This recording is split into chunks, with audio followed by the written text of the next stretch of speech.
स्वागत है आप सभी का हमारे YouTube चैनल पे और हार्दिक अभिनंदन। दोस्तों, आज मैं फिर हर रोज़ की तरह एक नया रहस्यमय वीडियो लेकर आपके साथ उपस्थित हो गया हूं। तो चलिए दोस्तों, वीडियो शुरू करते हैं। दोस्तों, आज के इस वीडियो में मैं आपको बताऊंगा कि दो नारियों के गर्भ से एक ही बालक का जन्म कैसे हुआ। तो दोस्तों, एक चंद्रवंशी परम प्रतापी परम गुणवान महाराज महान सम्राट मगध नरेश महाराज बृहद्रथ की कथा सुनाता हूँ। महाराज बृहद्रथ के दो पत्नियां थी, परंतु राजा के घर में कोई भी संतान नहीं थी। राजा पुत्रहीन था, संतानहीन था और राजा संतान के दुख से बड़ा ही दुखी रहने लगा। धीरे धीरे समय निकलता गया और राजा की अवस्था भी ढलने लगी। राजा ने पुत्र प्राप्ति के लिए धर्म यज्ञ तप सब कुछ करवा लिया, लेकिन उनको संतान की प्राप्ति नहीं हुई। तो एक दिन महाराज बृहद्रथ ने सुना कि गौतम कुल के परम तेजस्वी महान संत चंड कौशिक मगध में पधार रहे हैं, यानी कि राजा की नगरी में पधार रहे हैं। तो महाराज बृहद्रथ उनकी सेवा में उपस्थित हुए और चंड कौशिक की बड़ी ही सेवा की। तो जब चंड कौशिक की महाराज बृहद्रथ ने सेवा की तो उनसे प्रसन्न होकर के बृहद्रथ कहने लगे कि हे राजन, मैं तुमसे प्रसन्न हूँ, मांगिए आप क्या मांगना चाहते हैं। तो महाराज बृहद्रथ बोले कि हे भगवान, मेरे महल में कोई संतान नहीं है, मेरी गद्दी सुनी जा रही है, मुझे मेरी गद्दी के लिए वारिस की आवश्यकता है। तो हे प्रभु, कृपा करके आप मुझे एक पुत्र दीजिए। तो महाराज चंड कौशिक ने राजा बृहद्रथ की बात सुनी तो महाराज बृहद्रथ ने एक आम का फल राजा को दिया और कहा कि हे राजन, इस फल को आप अपनी रानी को खिला देना और इस फल के प्रताप से आपको पुत्र प्राप्त हो जाएगा।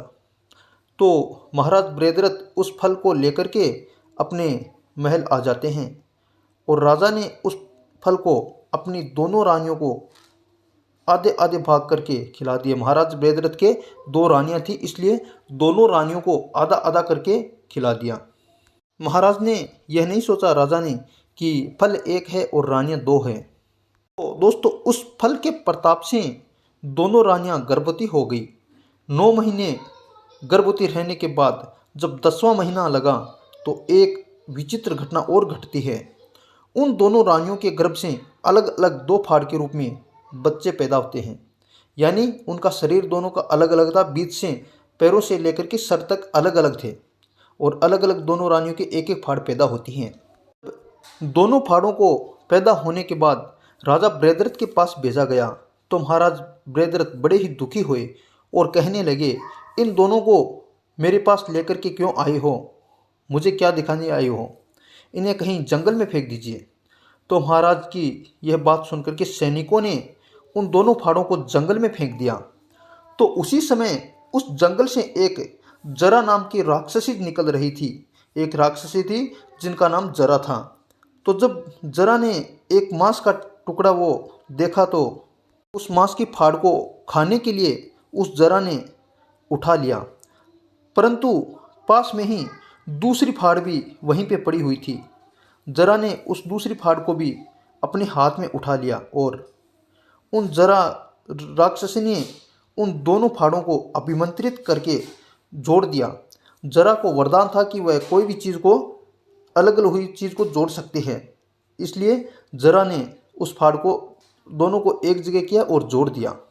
और दोस्तों, इस तरीके से वह बालक, दोनों फाड़ थी, वह बालक एकत्रित होकर के जीवित हो गया और वह जरा नाम की राक्षसी उस बालक को लेकर के महाराज बृहद्रथ के पास पहुंची और उस राक्षसी ने महाराज को सारी बात बताई।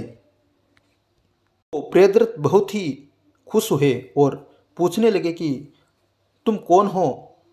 तो जरा बोली कि हे महाराज, मैं जरा नाम की राक्षसी हूँ और मैं इस जंगल से निकल रही थी तो मैंने जंगल में उन फाड़ों को देखा तो और उस फाड़ों को मैंने उठा लिया, जिसे वह दोनों फाड़ें जुड़ गई। तो महाराज बड़े प्रसन्न हुए और जरा से कहने लगे कि हे जरा, मैं इस बालक का नाम तुम्हारे नाम पर ही रखता हूँ। तो इस तरीके से उस बालक का नाम जरासंध पड़ा। जरासंध क्रूर और आताताई था और उस जरासंध बालक ने भगवान शंकर की आराधना की और उस आराधना से भगवान शंकर प्रकट हो गए और कहा कि हे जरासंध वरदान मांगो।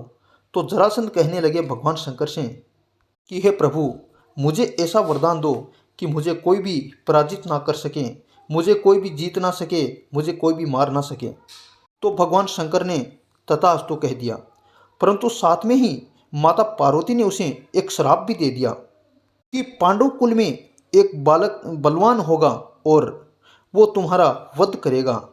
तो वही जरासंध जिसकी 2 पुत्रियां थीं वह कंस को ब्याही हुई थी और अंत में वही जरासंध पांडवों ने राजस्व योग के समय भीम के द्वारा भगवान श्री कृष्ण और अर्जुन वहां गए थे जरासंध के देश और वहां पर उनको मल्ल युद्ध के लिए ललकारा था और भीम ने उसका वध किया था। दोस्तों, वह बालक जरासंध था जिसका एक ही शरीर था और 2 माताओं के गर्भ से पैदा हुआ था। चलिए दोस्तों, वीडियो को विराम देते हैं।